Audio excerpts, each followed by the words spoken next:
بسم اللہ الرحمن الرحیم۔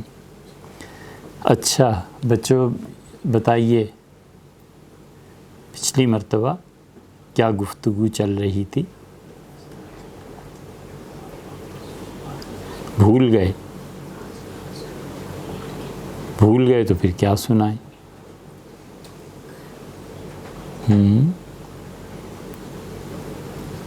کہانی؟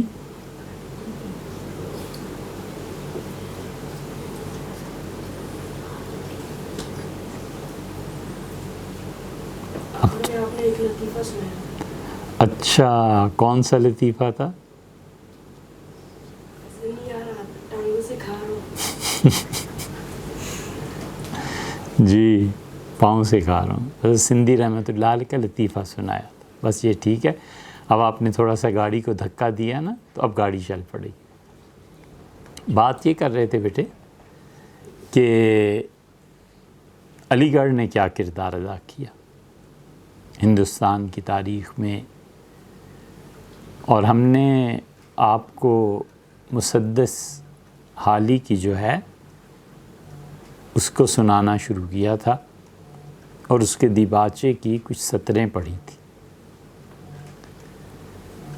پھر بات حالی سے نکل کے سر سید تک پہنچی، پھر سر سید سے علی گڑھ تک پہنچی، علی گڑھ میں پھر شبلی آ گئے، پھر شبلی وہاں سے چلے گئے، تو ہم بھی کہاں سے کہاں گھومتے رہتے ہیں۔ ایک شہر ہے، اس میں یہ بہت سے باغ لگے ہوئے ہیں، اور کہیں پہ آموں کے درخت ہیں، کہیں پہ آلو بخارا ہے، کہیں پہ آپ بھی بولیے اور کیا ہو سکتا ہے ایک باغ کیسا؟ سیب ہیں جی، آلوچے ہیں، بہت اچھے، ناشپاتی بھی چلو رکھ لو، امرود، انگور، انگوروں کی تو بیلیں ہوتی ہیں، باغ کہاں سے ہوتا ہے انگور کا؟ اچھا، لیکن باغ میں بیل تو لگ سکتی ہے، کیلے بھی، تو ہم جی مالٹے بھی، ہم ان باغوں میں گھومتے رہتے ہیں، کبھی ایک میں کبھی دوسرے میں۔ یہ سب کوششیں جو تھیں نا بیٹے، یہ سب لوگوں نے اس لیے کی کہ ہندوستان میں، بر صغیر میں اور دنیا میں اسلام باقی رہے، اللہ کا دین باقی رہے، اور کسی بھی طرح ہم امت کے زوال کو روک سکیں۔ اللہ تعالیٰ نے جس سے جتنا کام لیا تھا خدا نے لیا، اور ادارے وجود میں آئے۔ ہمیشہ اداروں کی بات کرنی چاہیے، ہمیشہ ادارے بنانے چاہیے، ادارے قائم ہوتے ہیں، اس سے پھر لوگ ملتے رہتے ہیں، ڈھلائی ہوتی رہتی۔ اس سے کبھی بھی زندگی بھر آپ نے یہ طے کر کے جانا ہے کہ ہم ادارے بنائیں گے، ٹھیک ہے بیٹے؟ اداروں میں کام ہوتا ہے، اداروں میں افراد بنتے ہیں۔ آپ کسی ادارے کا نام لیں، آپ میں سے ایک بچے نے پچھلی مرتبہ ہیرا جڑنا بتایا تھا، ہم بہت خوش ہوئے۔ اس کا مطلب ہے کہ وہ بچہ غور سے سنتا ہے یا پڑھتا ہے۔ آپ کسی ادارے کا نام لیجیے۔ جی اچھا، ہم بتاتے ہیں، کتنے بتائیں؟ 10 چلیں گنے ہیں جی؟ کون بچہ بول رہا ہے؟ دارالعلوم کون سا؟ دارالعلوم لاہور میں تو نہیں ایسا بڑا، دارالعلوم کراچی، شاباش، بہت اچھا، یہ ادارہ ہے۔ اس ادارے سے بہت سے اچھے فاضل لوگ تیار ہو رہے ہیں، پڑھے لکھے لوگ۔ ایک اور ادارہ آپ کو بتاتے ہیں، وہ آغا خان میڈیکل یونیورسٹی ہے۔ آغا خان ایک ادارہ ہے کراچی میں، بہت اچھے اچھے بچے وہاں پڑھ رہے ہیں۔ وہاں پڑھنے والے دنیا میں مختلف جگہ جا کر اپنے ملک، اپنی قوم، اسلام، مسلمانوں کا نام روشن کر رہے ہیں۔ جو کچھ وہ میڈیکل کے ذریعے کماتے ہیں بیٹے، وہ مختلف اداروں میں اپنی پاکیزہ تنخواہ کا کچھ پاکیزہ حصہ بھیجتے ہیں تاکہ آپ لوگ پڑھ سکیں، تاکہ آپ لوگوں کے لیے سارا بندوبست ہو سکے۔ یہ پورا ایک دائرہ ہے بیٹے، وہ لوگ کماتے ہیں، پیسہ بھیجتے ہیں، پیسہ آپ پہ خرچ ہوتا ہے، آپ کی اس سے کھانے پکتے ہیں، آپ کے لیے کپڑے بنتے ہیں، پھر آپ جب یہاں سے فارغ ہو جاتے ہیں، پھر آپ جاب میں چلے جاتے ہیں یا کسی بھی جگہ کوئی ادارہ بناتے ہیں، پھر وہاں سے پیسہ آپ بچوں پہ خرچ کرتے ہیں۔ تو یہ نسل در نسل ادارے ایسے چلتے ہیں۔ مثلا علی گڑھ یونیورسٹی ایک ادارہ تھا، اور اس سے بڑے باکمال لوگ پیدا ہوئے، اور جنہوں نے اس کی بنیاد رکھی تھی سر سید احمد خان نے، ان کے رفقا نے۔ اس ادارے نے بہت سے لوگ پیدا کیے، اور اس ادارے نے مسلمانوں کو ایک فکر تو یہ دی کہ ہمیں مغربی علوم کا مطالعہ کرنا چاہیے، اور مغرب کے جو علوم ہیں ان سے اجتناب نہیں برتنا چاہیے۔ وہاں سے سائنس آ رہی تھی، فزکس آ رہی تھی، کیمسٹری آ رہی تھی، نئی سے نئی چیزیں آ رہی تھیں۔ ان تمام چیزوں کو مسلمانوں کو یہ کہنا کہ پڑھیں، یہ علی گڑھ کا کمال تھا، اور انہوں نے مسلمان بچوں کو یہ تعلیم دی۔ پھر علی گڑھ سے آپ کے تمام وہ بڑے لوگ نکلے جنہوں نے آپ کا ملک پاکستان بنایا۔ یہ ایک تیسرا ادارہ تھا۔ ایک چوتھے ادارے کا بھی نام آپ کو بتائیں، دارالعلوم دیوبند تھا۔ جب انگریز آئے بر صغیر میں تو آئے تو تھے وہ تجارت کرنے، لیکن آخر پہ پہنچ کے انہوں نے اس مملکت پہ، اس سارے علاقوں پہ قبضہ کر لیا، اور اللہ کا قانون ختم کر کے انہوں نے اپنی عقل سے بنائے ہوئے قوانین ہم لوگوں پہ نافذ کیے۔ اب بھی بیٹے ہم پہ اللہ کا قانون نافذ نہیں ہے، ہم پہ انہی گوروں کا قانون نافذ ہے، یا اپنے بعد جو اپنی ذہن کے افراد چھوڑ کے گئے ہیں ان کا قانون بیٹے ہم پہ نافذ ہے۔ ہمیں سوچنا چاہیے کہ ہم نے زندگیاں اللہ کے قانون کے تحت بسر کرنی ہے، یا گورے جو کچھ کے ہمیں دے گئے اس کے تحت بسر کرنی ہے۔ تو دارالعلوم دیوبند میں جو بزرگ جمع ہوئے تھے جنہوں نے اس کی بنیاد رکھی تھی، وہ ایک ادارہ تھا، اور انہوں نے بر صغیر میں اسلام کو ایک مرتبہ پھر زندہ کیا اور اٹھایا۔ ایک پانچواں ادارہ بھی تھا، اور اس کو کہتے ہیں ندوۃ العلماء، کہ جو اس وقت کے بزرگ تھے وہ جمع ہوئے، اور مولانا محمد علی منگیری رحمۃ اللہ علیہ بہت بڑے آدمی تھے۔ مولانا محمد علی منگیری رحمۃ اللہ علیہ کے زندگی میں جو کارنامے تھے ان میں سے ایک بڑا کارنامہ ندوۃ العلماء بھی تھا۔ انہوں نے وہ ادارہ قائم کیا، ان کے مختلف دوست ان کے ساتھ ملے، وہ ہم فکر تھے، ہم خیال تھے، اور انہوں نے ندوۃ العلماء کی بنیاد ہندوستان میں رکھی، اور پھر اس کے جلسے مختلف شہروں میں کیے۔ ان کی فکر میں یہ بات شامل تھی کہ ہم لوگ جدید تعلیم کو بھی حاصل کریں اور قدیم علم کو بھی پڑھیں، اور ایک سے ایک بڑا فاضل آدمی وہاں سے پیدا ہوا۔ اس کی تفصیل ہم آپ سے پھر عرض کریں گے۔ یہ کتنواں ادارہ ہوا؟ پانچواں۔ چھٹا ادارہ آپ کو بتائیں۔ چھٹا ادارہ جو تھا وہ در حقیقت اپنی ذات میں ایک ادارہ تھے، وہ مولانا احمد رضا خان صاحب تھے۔ بریلی میں پیدا ہوئے، بڑا خاندان تھا، سادات کا ایک مانا ہوا خاندان تھا۔ ان کے والد بہت بڑے مفتی تھے۔ تو احمد رضا خان صاحب نے اس زمانے میں سب سے بڑا جو کام کیا وہ ان کے فتاوی ہیں۔ آپ کو معلوم ہے کتنی جلدوں میں؟ نہیں معلوم۔ ان کے فتاویٰ 32 جلدوں میں اب چھپے. وہ اپنے زمانے کے بہت بڑے مفتی تھے اور منجھے ہوئے عالم دین تھے. انہوں نے اپنا کام کیا، وہ آپ کے پاس موجود ہے. جب آپ بڑے ہوں اور اگر آپ کو فتوے سے مناسبت ہو جاتی ہے اور آپ مفتی بننا چاہیں تو اس کتاب کو آپ کو ضرور پڑھنا چاہیے. ایک 7واں ادارہ بھی قائم ہوا اور بہت بڑی چیز تھی اگر وہ چل جاتی. اور بیٹے اگر اس کے فضلاء سامنے آتے تو وہ عثمانیہ یونیورسٹی تھی. عثمانیہ یونیورسٹی کہاں بنی؟ عثمانیہ یونیورسٹی حیدرآباد دکن میں بنی.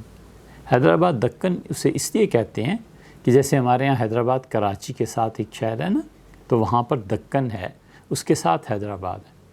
حیدرآباد کی اپنی تہذیب ہے. مسلمان ریاستوں میں وہ بہت بڑی ریاست تھی. ریاست کیا ہوتی ہے آپ کو یہ بھی سمجھانا پڑے گا.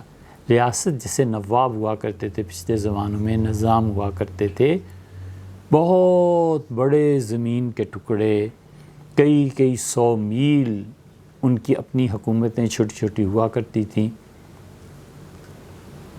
حیدرآباد کی جو ریاست تھی، ان کا اپنا ریلوے اسٹیشن تھا، ان کے اپنے جھنڈے تھے، ان کا اپنا ڈاک کا نظام تھا، ان کا اپنا خزانہ تھا. بہت بڑے لوگ تھے. عثمانیہ یونیورسٹی میں پڑھنے اور پڑھانے کے جو لوگ تھے جنہوں نے وہاں جا کر کام کیا ہے، عثمانیہ یونیورسٹی میں سید ابو الاعلیٰ مودودی، ان کے بڑے بھائی سید ابو الخیر مودودی، مولانا مناظر حسن گیلانی اور بہت بڑے بڑے لوگ بیٹے وہاں گئے. حیدرآباد والوں کے 2 کمالات تھے. ایک تو اس زمانے میں جتنی مسلمانوں کی ترقی کی تاریخ اور جتنے مسلمان ادارے ترقی کر رہے تھے، حیدرآباد والوں نے پیسے کے ذریعے ان کی بہت مدد کی. دارالعلوم دیوبند انہوں نے چلایا، ندوۃ العلماء سے وہ تعاون کرتے رہے، علی گڑھ یونیورسٹی میں وہ چلے گئے، عثمانیہ ان کے ہاں خود قائم تھی. الغرض جتنے بھی اس وقت مسلمانوں کے ترقی کے کام تھے، حیدرآباد والوں نے اس میں بڑھ چڑھ کر حصہ لیا. اللہ تعالیٰ ان بزرگوں کی قبروں کو ٹھنڈا اور روشن رکھے اور اللہ تعالیٰ بہتر سے بہتر صلہ دے جو اپنے اچھے بندوں کو دیا کرتا ہے. حیدرآباد کے بہت کارنامے تھے. انہوں نے عثمانیہ یونیورسٹی قائم کی. عثمانیہ یونیورسٹی میں انجینئرنگ بھی پڑھاتے تھے، عثمانیہ یونیورسٹی میں میڈیکل بھی پڑھاتے تھے، اور مزے کی بات یہ ہے کہ ساری چیزیں اردو میں پڑھاتے تھے. وہ کہتے تھے پہلے تم انگلش سیکھو، پھر اس کے بعد انگریزوں کے علوم پڑھو. اس سے بہتر نہیں ہے کہ آپ عربی فارسی جتنی بھی پڑھائی جاتی ہے اسکول میں وہ پڑھیں، اور اس کے بعد آپ اردو میں اپنی زبان میں پڑھیں تاکہ آپ اچھی طرح سمجھ سکیں. تو عثمانیہ یونیورسٹی بھی ایک ادارہ تھا. اچھا 10 میں سے کتنے رہ گئے؟ 3 ادارے رہ گئے. ایک بہت بڑا ادارہ جس نے بڑا کام کیا یہ اسلامیہ کالج پشاور تھا. بڑے بڑے فاضل لوگ یہاں سے نکلے. یہاں کی لائبریری بڑی اچھی تھی. افغانستان سے عمومی طور پہ جو لوگ آتے تھے وہ نوشہرہ اور پشاور ٹھہرتے تھے. نوشہرہ کا مطلب نیا شہر، اور پشاور جو آگے والا، پیش آور یہ فارسی کا لفظ ہے، اس سے پشاور بنا تھا، یعنی آگے آنے والی جو جگہ. تو پشاور میں یہ یونیورسٹی بہت بڑا ادارہ تھا. اور ایک اور ادارہ بھی تھا جس میں ہم نے شاید پہلے بھی آپ کو سنایا ہو کہ حالی کو بلایا گیا تھا وہاں، اور حالی کو تقریر کرنے کے لیے جب کھڑا کیا گیا تو انہوں نے کہا کہ اس یونیورسٹی نے اب تک کلرکس پیدا کیے ہیں. کون سا؟ پنجاب یونیورسٹی. پنجاب یونیورسٹی بھی ایک ادارہ تھا. فاضل لوگ وہاں سے پیدا ہوئے. لیکن اس زمانے میں جو لوگ پڑھتے تھے، اگرچہ کچھ نام بہت بڑے آتے ہیں تاریخ میں، لیکن مسلمانوں کو خود تعلیم سے اتنی دلچسپی نہیں تھی. نتیجہ یہ کہ ہندو، سکھ پنجاب یونیورسٹی کے بڑے فاضل لوگ تھے جنہوں نے یہاں سے ہجرت کرنے کے بعد انڈیا جا کے اپنے ملک پہ حکومتیں کی. کتنے ادارے ہو گئے؟ 8 ادارے ہو گئے. کوئی اور ادارہ بھی آپ بتائیے, کچھ آپ بھی تو بولیں نا. کہ یہ کہاں ہے؟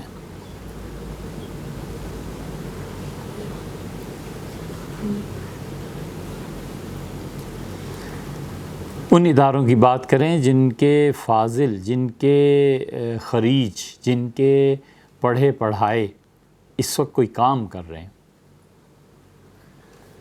جہاں بڑے بڑے لوگوں نے پڑھایا ہو, جہاں بڑے بڑے لوگوں نے تعلیم کے میدان میں, صحت کے میدان میں, سماجی ترقیات کے میدان میں کوئی کام کیا. ایک بہت بڑا ادارہ, بس نواں ہم بتا دیتے ہیں, 10واں آپ خود سوچ لیں, ایدی تھے. ایدی نے جو سسٹم قائم کیا, عبدالستار ایدی, انہوں نے جو سسٹم قائم کیا کراچی میں, انہوں نے ایک ایک پائی مانگی لوگوں کے گھروں میں جا کے, روڈ پہ کھڑے ہو کے مانگا, ایئرپورٹس پہ مانگا. میں نے انہیں خود دیکھا ہے. لاہور مال روڈ پہ بہت رش تھا. ہم نے کہا معلوم نہیں کہا کیا ہو گیا ہے. تو مال روڈ سے ہم گزر رہے تھے تو ایدی کو دیکھا, اور ایدی کھڑے ہو کے چندہ مانگ رہے تھے. ان کا ایک پروجیکٹ تھا, انہوں نے شروع کرنا تھا, اور لوگ دھڑا دھڑ انہیں چندہ دے رہے تھے. اس لیے بیٹے مسلمانوں کا اللہ کا شکر ہے, اب بھی مزاج ہے, ان کے پاس پیسے ہوں اور ڈھنگ سے بات کی جائے, ان کی سمجھ میں آ جائے تو بہت سے لوگ مدد کرنے کے لیے بھی تیار ہو جاتے ہیں. تو ایدی اپنی ذات میں بھی ادارہ تھے, اور ایدی کا وہ ادارہ اب تک چل رہا ہے, اب تک کام کر رہے ہیں. ان لوگوں نے اپنی جان, اپنی مال, اپنی زندگیاں اس کے لیے وقف کر دیں تاکہ دکھی انسانیت کی خدمت کی جائے, اور لوگوں کے لیے اچھے ادارے قائم کیے جائیں, اور لوگوں کو سمجھایا جائے کہ مشکل وقت میں ہم ایک دوسرے کے کیسے کام آتے ہیں. صحیح بخاری میں ایک حدیث آئی, اس میں 5 کاموں کا ذکر ہے. حضور صلی اللہ علیہ وسلم پر پہلی وحی جب نازل ہوئی تو آپ کے لیے یہ بالکل ایک نیا تجربہ تھا. اب گھر آئے اور اسے خدیجہ رضی اللہ عنہا سے کہا کہ مجھے آج ایک فرشتہ ملا تھا, اور اس نے مجھے سینے سے لگایا, گلے لگا کے زور سے دبایا, مجھے لگتا تھا میری جان نکل جائے گی. آپ نے فرمایا پھر ایسے ہوا, اور پھر ساری بات بیان کرنے کے بعد حضرت خدیجہ رضی اللہ عنہا نے سنی اور پھر بولی. انہوں نے کہا کلا واللہ ما یخزیک اللہ ابدا, اللہ کی قسم ہے اللہ تعالیٰ کبھی بھی آپ کو تنہا نہیں چھوڑے گا. انک لتحمل الکل, آپ لوگوں کا بوجھ اٹھاتے. لوگوں کا بوجھ اٹھانے کا ایک مطلب یہ بھی آسان سا, جو آپ کی عمر کے لائق ہے, کہ آپ کسی بڑے کو دیکھتے ہیں, بوڑھے کو دیکھتے ہیں, کسی عورت کو دیکھتے ہیں, کوئی خاتون ہے اور وہ بیچاری اپنا سامان لے کے جا رہی ہے, بڑی مشکل ہے اس کے لیے, تو آگے بڑھ کے اس کا سامان اٹھا لینا کہ انکل میں آپ کا سامان اٹھا لیتا ہوں, بابا جی آپ نے کہاں جانا ہے, خالہ جان آپ نے کہاں جانا ہے, ٹھیک ہے. اس طرح بیٹے بوجھ اٹھایا کرتے. حضور اقدس صلی اللہ علیہ وسلم کو مکہ مکرمہ میں ان کی اہلیہ حضرت خدیجہ رضی اللہ عنہا نے کہا کہ آپ لوگوں کا بوجھ اٹھاتے ہیں. ایک تو ظاہر ہے اس کا مطلب آسان سا یہ جو آپ کو بتایا آپ کی عمر کے مطابق, اور حقیقت میں اس کا مطلب یہ ہے کہ لوگوں میں جتنی بھی مشکلات اور مصائب, تکالیف, پریشانیاں پیش آتی ہیں, آپ لوگوں کا بوجھ اٹھاتے ہیں, یعنی مشکل وقت میں لوگوں کا ساتھ دیتے ہیں. تکسب المعدوم. اور جن لوگوں کے پاس نوکریاں نہیں ہوتی, آپ کوشش کرتے ہیں کہ ان کی کہیں نوکری لگ جائے. آپ پڑھ لکھ کے یہاں سے جائیں, کہیں بھی پڑھیں, پھر ایک وقت ایسا آتا ہے جب آپ آفیسر بن جاتے ہیں, جب آپ بڑے بن جاتے ہیں, تو اس وقت آپ کا یہ فریضہ بنتا ہے بیٹے کہ آپ لوگوں کے لیے نوکریاں تلاش کریں, لوگوں کے لیے جابس تلاش کریں, لیکن کبھی بھی بیٹے کسی کی ناجائز سفارش نہ کریں۔ مثلا ایک بچہ میٹرک اس نے پاس نہیں کیا اور آپ چاہتے ہیں کہ اسکول میں جا کے وہ 12ویں کلاس کے بچوں کو پڑھائے، تو آپ خود سوچیں، میٹرک اس نے کیا نہیں اور آپ سفارش کر رہے ہیں کہ 12ویں جماعت کو جا کے پڑھاؤ، تو پڑھنے والے جو ہوں گے وہ کہیں گے شکر ہے اللہ کا کہ ہم نے اپنی آنکھوں سے دیکھ لیا کہ ایسے ایسے جاہل ٹیچر بنے ہوئے، ان سے بچنا چاہیے۔ کون پڑھے گا ان سے؟ اس سے سب سے پہلے قابلیت کو پیدا کرنا چاہیے۔ اب ایک آدمی گاڑی بہت اچھی چلا لیتا ہے اور وہ ہمیں کہے کہ میں آپ کے پاس آیا ہوں جاب کے لیے اور آپ مدرسے میں لنگر میں مجھے باورچی رکھ لیں، آپ سوچیں وہ کھانا پکا سکے گا؟ کیسے ممکن ہے؟ ہم کہیں گے کہ جناب گاڑی ہو اور آپ اس کو ڈرائیو کریں، بالکل ٹھیک ہے، لیکن یہ تو نہیں ہو سکتا کہ پڑھ لکھ کے تو آپ گاڑی کا سارا کچھ آئے اور یہاں کیا پالو پیاز کاٹنے لگ گئے، یہ تو نہیں نہ ہو سکتا۔ اس لیے بیٹے ہمیشہ اہلیت پیدا کرنی چاہیے۔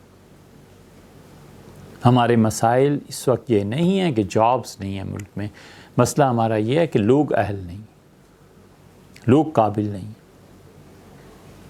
رمضان میں کتنے لوگ ہوتے ہیں کہ کوئی قرآن پاک سنا دے لیکن بچے قرآن یاد ہی نہیں کرتے، ایسے ہی حافظ کا نام لگا ہوا ہوتا ہے۔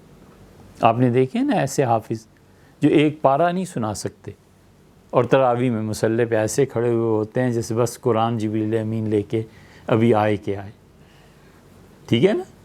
دیکھا نا ایسے حافظوں کو؟ کس نے دیکھا ہے ایسا حافظ جو قرآن سنا نہیں سکتا لیکن بڑا فخر، لوگ کہتے ہیں یہ حافظ صاحب ہے، حافظ جی؟ آپ نے دیکھا ہے کسی کو؟ آپ نے دیکھا ہے؟ کوئی مثال دو تاکہ آپ کو پتہ چلے کہ آپ کے فیلڈ میں کیسے کیسے گھپلے ہوتے ہیں۔ جی بیٹے آپ کہیے کہیے۔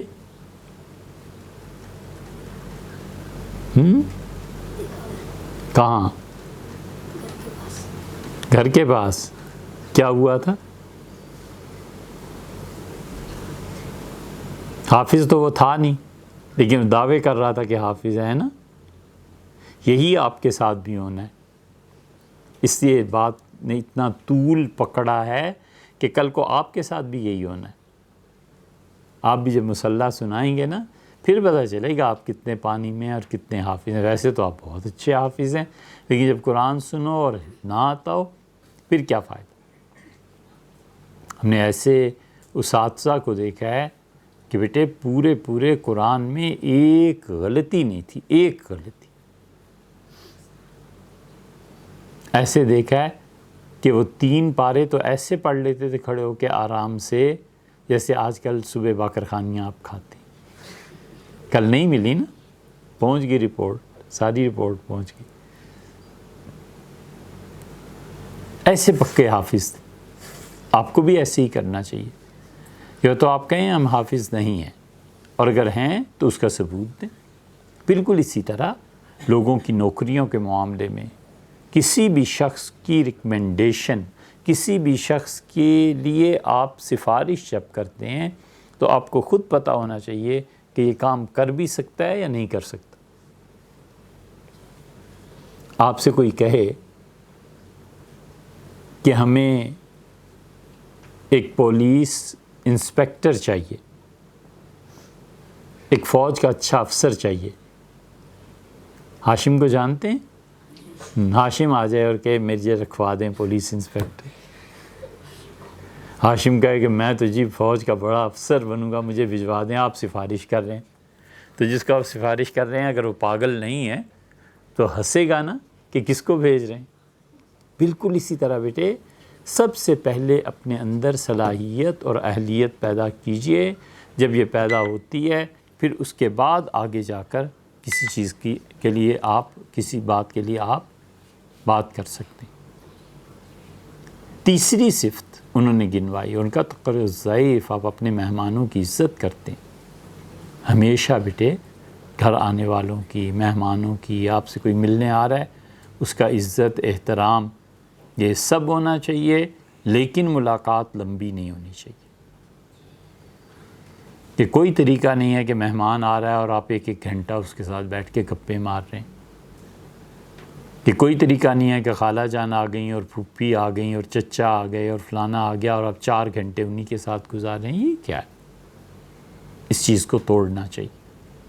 ہمیشہ جلدی سونا، صبح جلدی اٹھنا، مہمانوں کو اتنا وقت دینا جتنا مناسب ہے، کام کے اعتبار سے، ملنے کے اعتبار سے۔ لیکن یہ جو کلچر ہمارے یہاں بن گیا ہے نا بیٹے، بغیر کسی اطلاع کے دوسرے کے گھر چلے جانا، آپ جا رہے ہیں اپنے دوست کے گھر، اسے بتایا ہی نہیں میں کس وقت آؤں گا، اب وہ بیچارہ کھانا کھا چکا ہے، سونا چاہتا ہے، کھانا کھانا چاہتا ہے، کہیں اور جانا چاہتا ہے، کتنا وہ دل ہی دل میں پریشان ہو رہا ہے کہ یار اس وقت تمہیں آنا تھا، کیوں آئے ہو اس وقت؟ اب کہہ بھی نہیں سکتا، آپ چلے جو گئے، وہ آپ کو چائے بھی پلائے گا، اور جی جی کھانا کھلائے گا، نہیں چائے کا ساتھ تو سموسے ہی کھلائے گا، کھانا کدھر سے کھلائے گا؟ ٹھیک ہے؟ تو بیٹے یہ بری باتیں، ہمیشہ جہاں بھی آپ نے جانا ہے وقت طے کر کے جائیے، ٹھیک ہے؟ دوستوں میں بھی کہ میں اتنے بجے آؤں گا، اتنے منٹ تمہارے پاس ٹھہروں گا، میں آ رہا ہوں، کل آ جاؤں، وہ کہتا ہے آ جاؤ، آپ کہ میں 13 منٹ کے لیے آ رہا ہوں، بس 13واں منٹ ہوا اور آپ اٹھ کے چل پڑے، ایسے ہونا چاہیے، ٹھیک ہے نا؟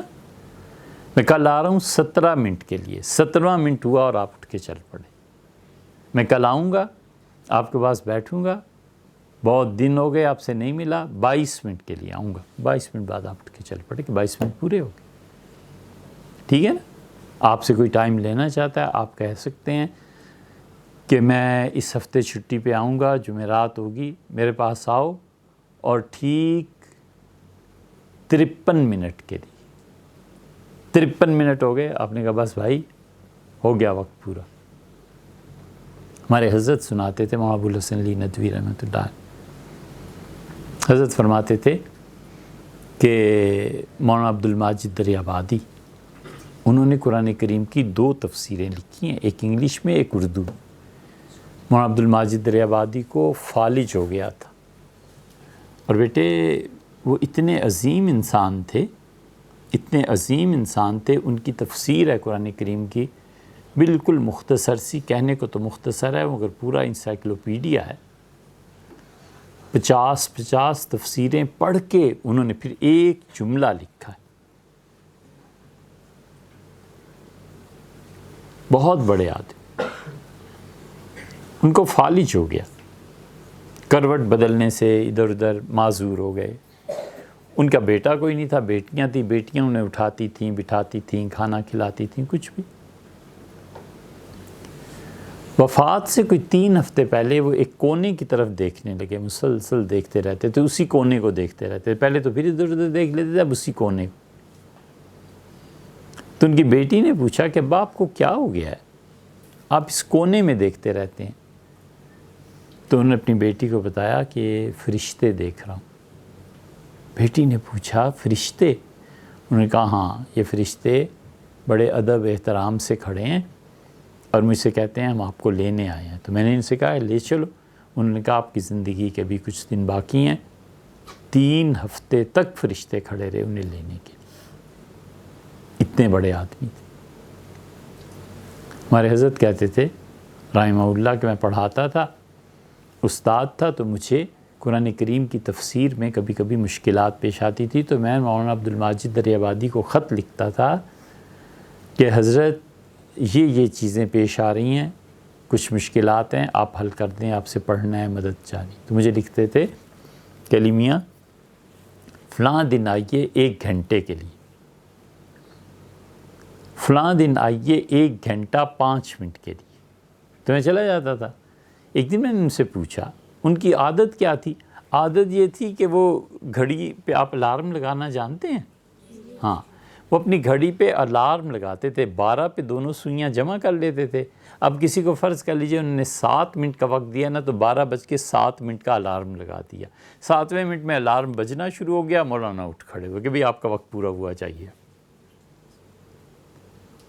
آپ کو برا لگتا ہے نا کہ مہمان کو اب کہنا کہ چاہیے، لیکن بیٹے زندگی میں کام ایسے ہی ہوتے، کام ایسے ہی ہوتے۔ جنہوں نے کام کرنا ہوتا ہے نا وہ کبھی بھی اپنا وقت ضائع نہیں کرتے. دنیا کا سب سے سخی آدمی کون؟ پیسہ سخاوت نہیں ہے، آج ہے کل نہیں. سب سے سخی آدمی وہ ہے جو آپ کو اپنا وقت دے دیتا ہے. سب سے زیادہ سخی وہ ہوتا ہے، کیونکہ وقت تو بیٹے اس کو دوبارہ ملنا نہیں، نہ آپ کے پاس نہ اس کے پاس. وقت تو دوبارہ نہیں نہ آتا. اس لیے سب سے سخی آدمی وہ ہوتا ہے جو آپ کو وقت دیتا ہے. تو مولانا کیا کرتے تھے؟ ہمارے حضرت رحمۃ اللہ علیہ فرماتے تھے کہ وہ اب 1 گھنٹے کا نا تو 12 بجے شروع ہوئی ملاقات، 1:05 کا انہوں نے الارم لگا دیا. 65 منٹ وقت دیا تھا، 1:05 پہ الارم بجنا شروع ہوتا تھا اور مولانا اٹھ کے کھڑے ہو جاتے تھے، کہتے بھی بس اب آپ کا وقت پورا ہوا، اب آپ چاہیے. ایسے ہی تو نہیں انہوں نے 2 تفسیریں لکھی. تو اس لیے بیٹے ہمیشہ وقت طے کرو پھر جاؤ. وقت دو اور پھر کوئی آئے ملنے کے لیے تو اتنے ہی وقت کے لیے ملنا ہے جتنا وقت طے ہوا ہے، اس سے زیادہ بھی نہیں، اس سے کم بھی. حضرت فرماتے تھے کہ میں نے ایک دن ان سے پوچھا کہ آپ اتنے دنوں کے بعد وقت دیتے ہیں اور وقت بھی آپ دیتے ہیں 1 گھنٹہ، یہ کیوں؟ ہمیں زیادہ وقت دیا کریں. انہوں نے کہا علی میاں میں جو کام کرتا ہوں نا لکھنے پڑھنے کا، آپ کا جب خط آتا ہے تو میں نہ نہیں کر سکتا. تو میں کیا کرتا ہوں کہ اپنے روز کے کام میں 5 منٹ بڑھا دیتا ہوں. روز 1 گھنٹہ لکھنا تھا تو آج 1 گھنٹہ 5 منٹ، کل 1 گھنٹہ 10 منٹ، پرسوں 1 گھنٹہ 15 منٹ، اس کے بعد 1 گھنٹہ 20 منٹ. اور فرماتے تھے 12ویں دن کا وقت آپ کو دیتا ہوں. یہ 5 منٹ جو کام زیادہ کیا ہے، 12ویں دن یہ 60 منٹ ہو گئے نا زیادہ، وہ 60 منٹ میں آپ کو ایک دم سے دے دیتا ہوں، 1 گھنٹہ آپ سے ملتا ہوں، بس پھر چھٹی. اس لیے بیٹے وقت کسی کو نہیں دیا کرتے، وقت دینا ہی نہیں چاہیے. ایسے ایسے لوگ بھی دیکھے جو 6 مہینے بعد کا وقت دیتے تھے کہ 6 مہینے بعد آنا پھر ملیں گے. اتنا اسکیچل ان کا ٹائٹ ہوتا تھا کہ ایک کے ساتھ ایک کام ملا ہوا ہوتا تھا، ایک کے ساتھ ایک کام ملا ہوا ہوتا تھا، اور وہ لوگ درمیان میں ذرا سی بھی گڑبڑ ہو جائے تو پھر اپنا وقت رات کو کہیں پورا کرتے تھے. اس لیے بیٹے وہ جو حدیث میں آیا ہے نا حضور اقدس صلی اللہ علیہ وسلم کے متعلق کہ آپ مہمانوں کی عزت کرتے تھے، تو مہمان کا احترام یہ کہ آپ سے کھانا کھلائیے، چائے پلائیے، مگر بیٹے وقت ایک طے شدہ وقت ہے، 20 منٹ ہیں، 20 منٹ پہ کام پورا کرنا. آپ نے اس کو 37 منٹ دیے ہیں ملاقات کے، 37ویں منٹ پہ آپ نے اٹھ جانا ہے کہ بھی بس وقت پورا ہو. ایسے کرنا چاہیے. لیکن ماں باپ ایسا رشتہ نہیں ہے جہاں آدمی ایسا کرے. اپنے اساتذہ اگر پڑھے لکھے ہوں، استاد اگر پڑھا لکھا نہیں نا چھٹی. اساتذہ آج کل مجھے افسوس ہے کہ یہ کہنا پڑتا ہے، آپ کے اساتذہ اگر پڑھے لکھے ہوں، ماں باپ ان کی تو ویسی ہی خدمت کرنی ہے، ان کے ساتھ ایسے تعلقات نہیں ہوتے، وہ ایک الگ بات ہے. آپ کے محسن جنہوں نے آپ پہ کوئی نہ کوئی احسان کیا ہو، ان کے ساتھ ایسا سلوک نہیں کرنا چاہیے، وہ ایک الگ چیز ہے.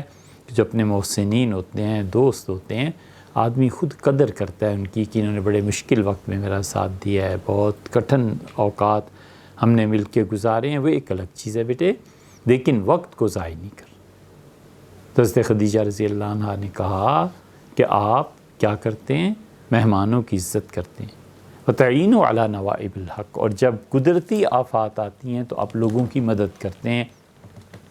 جیسے زلزلہ آ جائے خدا نہ خواستہ، جیسے شدید آندھی بارش چلے تو لوگوں کی مدد کرنا.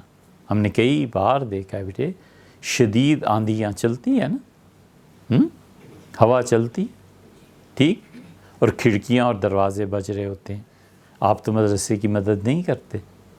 مدرسے کی مدد یہ ہے کہ جب شدید آندھی چلے آپ مدرسے میں مسجد میں جا کے دیکھیں کوئی کھڑکی کھلی تو نہیں، کوئی دروازہ کھلا ہوا تو نہیں، اسے بند کرنا ہے، کیونکہ آپ کی اپنی جگہ ہے نا، آپ نے یہاں پڑھنا ہے.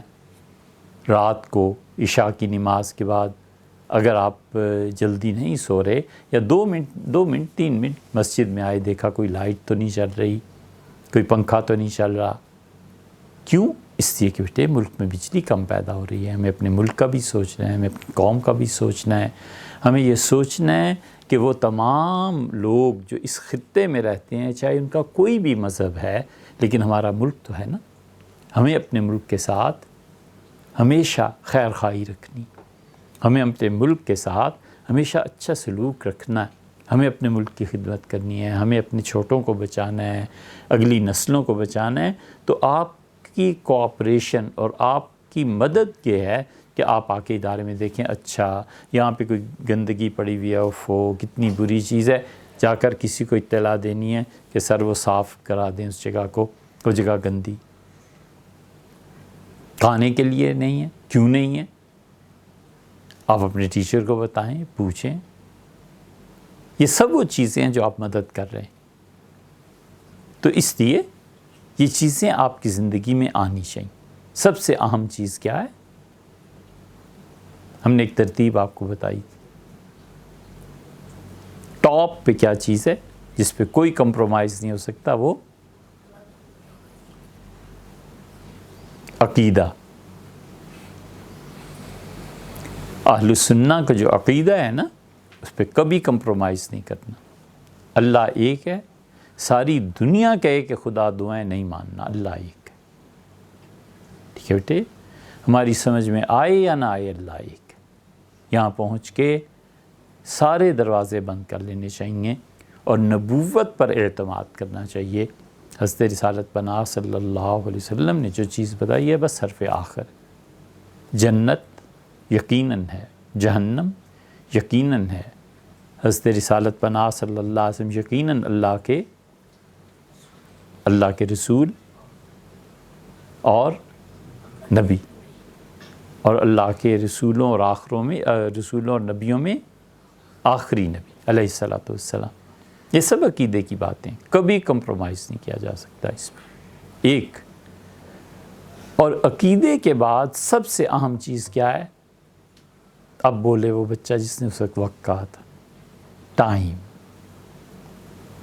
ٹائم سب سے قیمتی چیز، اس سے قیمتی چیز اور کوئی نہیں۔ یہ تو جنت میں بھی نہیں دوبارہ آئے گا۔ جنت میں جب آپ جائیں گے تو وہاں تو اپنا ٹائم ہوگا نا، جولائی 2019 وہاں تو نہیں آئے گا، وہاں تو جو بھی وقت ہوگا وہ اس وقت کا وقت ہوگا، سوائے اس کے کہ اللہ کچھ ایسے کر دے۔ خیر یہ علم کلام کی اور ٹائم اور سپیس کی باتیں آپ چھوڑیے اس کو، لیکن بیٹے سب سے اہم چیز عقیدہ، اور عقیدے کے بعد وقت، اور وقت کے بعد تیسری چیز بھی آپ کو بتائی تھی۔ اچھا ہم آپ کو آج ہی بتا رہے ہیں، پہلے نہیں بتائی تھی؟ صحت، اپنی تندرستی، اس کا خیال کرنا، پابندی سے شام کو گراؤنڈ میں جانا، کھیلنا، جم جانا۔ جم آپ کو کیسا لگتا ہے بھائی؟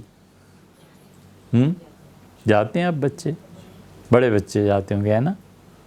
کیسا ہے بولیے؟ اور آپ کے انسٹرکٹر کیسے ہیں؟ کہہ لو جو کہنا ہے، ابھی کون سا وہ سن رہے ہیں، کوئی شکایت نہیں لگے گی۔ آپ کے انسٹرکٹر کیسے ہیں جم کے؟ اچھے ہیں؟ اچھا آپ کے ساتھ شفقت سے پیش آتے ہیں؟ بہت اچھا، ان کی قدر کیجیے۔ ٹھیک ہے بیٹے؟